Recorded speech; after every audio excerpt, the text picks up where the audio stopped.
नमस्कार। तो आज हम पढ़ेंगे प्रत्यय, क्योंकि उपसर्ग हम पढ़ चुके हैं और प्रत्यय का रह गया था, तो प्रत्यय है आज। अब उपसर्ग उप यानी आगे या समीप और सर्ग यानी सृष्टि करना। इसी तरह से समीप में रहकर सृष्टि करना और उपसर्ग आगे लगते हैं। इसी तरह से जो प्रत्यय हैं वो पीछे लगेंगे। प्रति यानी बराबर में या समीप में, और पीछे यानी जिस किसी भी शब्द के पीछे। आय यानी लगना या आना। तो प्रत्यय वे शब्द जो किसी भी शब्द के पीछे लगते हैं, पीछे जुड़ते हैं। तो यहाँ हम पढ़ेंगे प्रत्यय। प्रत्यय वे शब्दांश जो किसी भी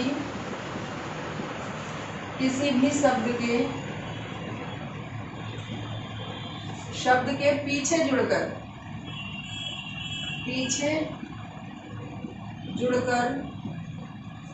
उसके अर्थ में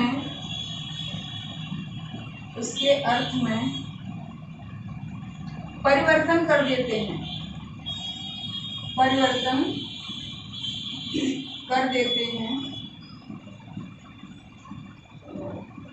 प्रत्यय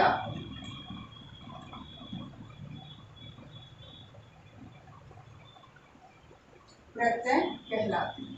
अब ये है तो प्रत्यय किसी भी वे शब्दांश को किसी भी शब्द के पीछे जुड़कर, यानी उपसर्ग आगे जुड़ेंगे तो प्रत्यय पीछे जुड़ते हैं और उसमें परिवर्तन कर देते हैं। अब यहाँ आपने उपसर्ग में देखा था कि हर उपसर्ग का कोई ना कोई अर्थ था, लेकिन प्रत्यय का कोई अर्थ नहीं होता है, ना ही इनका अकेले कोई प्रयोग है। यानी स्वयं में अगर अकेले इनका प्रयोग होता है तो इनका कोई अस्तित्व नहीं होता, इनका कोई भी अर्थ नहीं होता, इसलिए इनका अकेले प्रयोग नहीं होता है, किसी न किसी शब्द के पीछे जुड़कर आते हैं। और ये होते हैं दो प्रकार के प्रत्यय। दो प्रकार के होते हैं।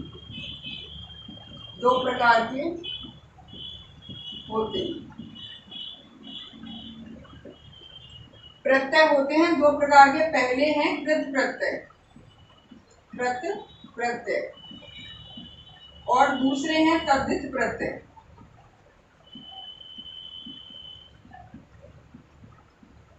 कृत और तद्धित। अब यहाँ कृत प्रत्यय कौन से? कृत वे शब्द हैं, वे शब्दांश हैं या वे प्रत्यय हैं जो क्रिया के मूल रूप धातु के साथ जुड़कर उसके अर्थ में परिवर्तन कर देते हैं। जो क्रिया के मूल रूप धातु में लगते हैं, पढ़ आई पढ़ाई, लिख आई लिखाई, इस तरह से ये हैं। और ये कहलाते हैं तद्धित प्रत्यय। संज्ञा सर्वनाम विशेषण के साथ जुड़ते हैं, वे कहलाते हैं तद्धित प्रत्यय। जैसे हमने कहा चाचा प्लस एरा चचेरा, मामा प्लस एरा ममेरा। तो इस तरह से यहाँ जो संज्ञा या सर्वनाम या विशेषण के साथ जुड़ेंगे वे कहलाते हैं तद्धित प्रत्यय। तो अब हम इनके थोड़े थोड़े उदाहरण देख लेते हैं कि कृत कैसे कैसे होते हैं और तद्धित कैसे कैसे हैं। तो इनके एक आध उदाहरण देखते हैं। तो देख लेते हैं, हमारे पहले हैं कृत प्रत्यय। कृत कौन से हैं देख लें। वे शब्दांश जो क्रिया के मूल रूप धातु के साथ जुड़कर उसके अर्थ में परिवर्तन कर देते हैं।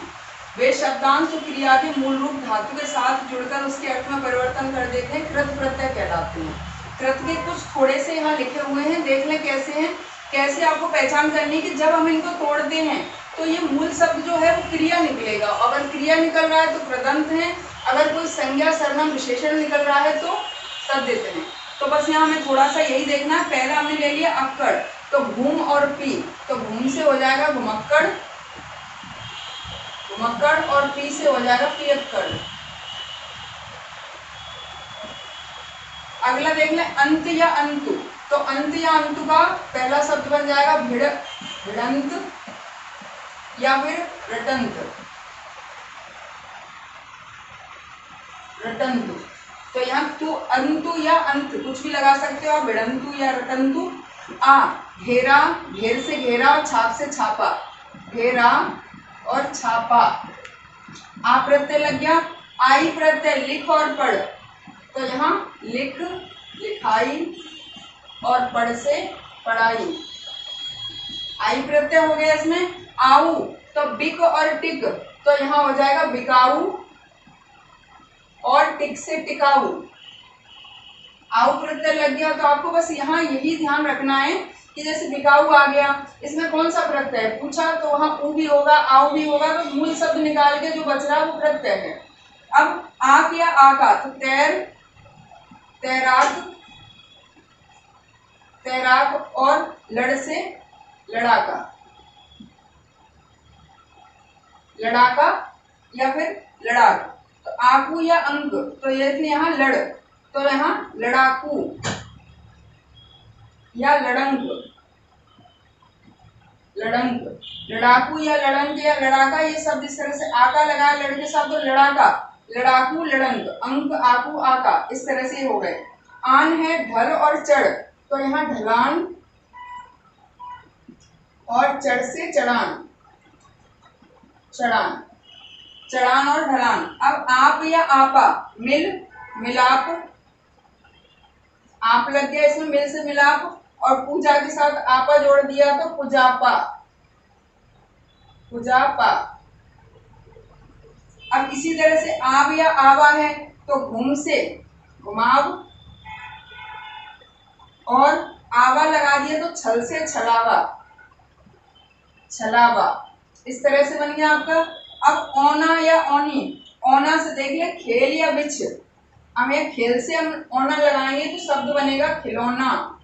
आ भी चुका है एग्जाम में, खिलौना में कौन सा प्रत्यय है, मूल शब्द क्या है, तो मूल शब्द है खेल और प्रत्यय है औना, तो खिलौना, और बिछ के साथ औना लगा दो या औनी लगा दो तो बिछौना या बिछौनी, बिछौनी, बिछौना या बिछौनी, इस तरह से हो जाएगा। आवट, सज और मिल, तो यहाँ हो जाएगा सजावट, और मिल से मिलावट, मिल से मिलावट। और अगला है एरा प्रत्यय, एरा है लूट से लुटेरा और बस से बसेरा, तो यहाँ हो जाएगा, तो यहाँ एरा का लूट और बस, तो लूट से लुटेरा और बस से हो जाएगा बसेरा। तो इस तरह से ये आपने देख लिया कि कृत प्रत्यय, यानी इसका कृत प्रत्यय की पहचान कैसे होगी, जब हम प्रत्यय को अलग हटाएंगे तो जो हमारा मूल शब्द है वो क्रिया होगा, कोई ना कोई क्रिया का मूल रूप। तो घूम और पी, पीना भी और घूमना ये क्रिया होती है, तो घूम और पी, भेड़ या रट, घेर या छाप, लिख पढ़, बिक टिक, तैर लड़ लड़, ढल चढ़, मिल पूज या पूजा, या भूम या छल, खेल बिछ, मिल, सज या लूट और बस। तो ये सभी शब्द जो हमारे हैं सब क्रिया का मूल रूप धातु हैं, और इनके साथ प्रत्यय जोड़कर जो हमने शब्द बनाए हैं वो हैं इसके उदाहरण, कि यहाँ इन शब्दों में प्रत्यय लगा हुआ है, और ये है इसके मूल शब्द और ये है प्रत्यय। तो जब हमें एग्जाम में पूछा जाता है कि इसमें कौन सा प्रत्यय है, तो हमें इसी तरह से वहाँ देखा जाता है, हम तोड़कर देखते हैं उसको, तो मूल शब्द हटाओ, जो शब्द बच रहा है वो होगा उसका प्रत्यय। तो आगे हम देख लेते हैं, कृत हो गए हमारे, अगले हैं तद्धित प्रत्यय, तो अगले देख लेते हैं तद्धित। अब हम देख लेते हैं तद्धित प्रत्यय। तो तद्धित वे शब्दांश जो किसी भी संज्ञा, सर्वनाम या विशेषण के साथ जुड़कर उसके अर्थ में परिवर्तन करते हैं, वे कहलाते हैं तद्धित प्रत्यय। तद्धित वे शब्दांश जो संज्ञा, सर्वनाम या विशेषण के पीछे जुड़कर उसके अर्थ में परिवर्तन कर देते हैं, तद्धित प्रत्यय कहलाते हैं। जैसे हमने प्रत्यय लिखे हैं, मूल शब्द है, या उदाहरण लिखा जाएगा। जैसे आयत, अपना या बहुत, बहुत क्या है विशेषण, अपना क्या है सर्वनाम, तो यहाँ देखें अपनायत, अपनायत और बहुतायत, बहुतायत, अपनायत और बहुतायत। इसी तरह से आई तो अच्छा और खट्टा, तो यहाँ शब्द हो जाएगा अच्छाई और खट्टा से खटाई, खटाई। आक या आका, तो चट और कड़, तो यहाँ देखें आक, चटाक, चटाक या कड़, कड़ाका, कड़ाका। आ क्या आका हो गया। आटा, आटा खर्र और फर्र, तो यहाँ शब्द हो जाएगा खर्राटा या फिर फर्राटा, ये शब्द बनेंगे। अगला आयत, अपना या बहुत, तो यहाँ भी अपनायत, अपनायत और यहाँ बहुतायत। अगला देख लें आरी, तो पूजा और भीख, पूजा से पुजारी, आरी हो गया, और भीख से भिखारी, भिखारी। आलू, आलू से झगड़ा और लज्जा, तो यहाँ देखें शब्द आलू लगेगा तो झगड़ालू, झगड़ालू और लज्जालू, लज्जालू, झगड़ालू और लज्जालू। आप या आपा, आपा है मोटा शब्द ले लिया हमने, मोटापा। इसी तरह से आहट, तो कड़वा और गर्म, तो यहाँ गर्माहट और कड़वाहट। यहाँ ईया, ईया शब्द है तो रसोई और आड़त, रसोई से शब्द हो जाएगा रसोईया, ईया लगा है तो रसोईया और आड़तिया, आड़तिया। तो यहाँ आड़त और ईया प्रत्यय लग गया। इसी तरह से ईया के बाद है याली, तो खुश और हरा, खुश से हो जाएगा खुशहाली और हरा से हरियाली, हरियाली। ये शब्द बनेंगे, आली प्रत्यय है इसमें। और इला, इला चमकीला खर्चीला, तो इला से चमकीला और खर्च से खर्चीला, खर्च से खर्चीला। इसी तरह से एरा, चाचा मामा, एरा प्रत्यय लगेगा तो यहाँ शब्द हो जाएगा चचेरा और ममेरा, चचेरा और ममेरा। इसी तरह से ओला है तो सांप और खाट, तो यहाँ बन जाएगा सपोला और खटोला, खटोला। अगला है औड़ा, तो हाथ के साथ शब्द लगेगा हथौड़ा, शब्द बनेगा हथौड़ा। और वाला है तो वाला जब लगेगा दूध वाला, सब्जी वाला, तो यहाँ ये बनेंगे वाला, तो दूध वाला, सब्जी वाला, फल वाला, इस तरह से वाला प्रत्यय हमारे जुड़ेंगे। तो आपको बस ध्यान इतना रखना है, वैसे तो प्रत्यय तद्धित पूछे नहीं जाते, ज्यादातर क्या पूछा जाता है कि इसमें कौन सा प्रत्यय है।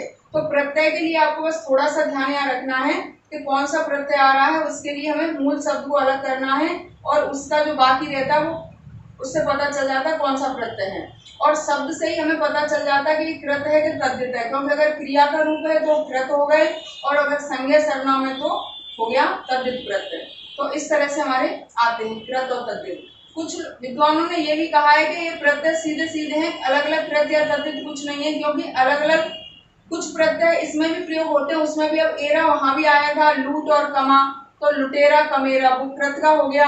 अब चाचा मामा यहाँ चचेरा ममेरा, तो इसका हो गया। तो एरा प्रत्यय दोनों में प्रयोग हो रहा है, कई ऐसे प्रत्यय जो दोनों में प्रयोग होते हैं। तो बस वहां शब्द से ही पता चलता है कि हम कौन सा प्रत्यय कृत है या तद्धित है। कभी कभी आपको ध्यान ये चीज का भी रखना है कि कोई शब्द है उसमें उपसर्ग प्रत्यय सभी जुड़कर आ जाते हैं, तो उन चीजों का भी ध्यान रखना है थोड़ा सा। धन्यवाद।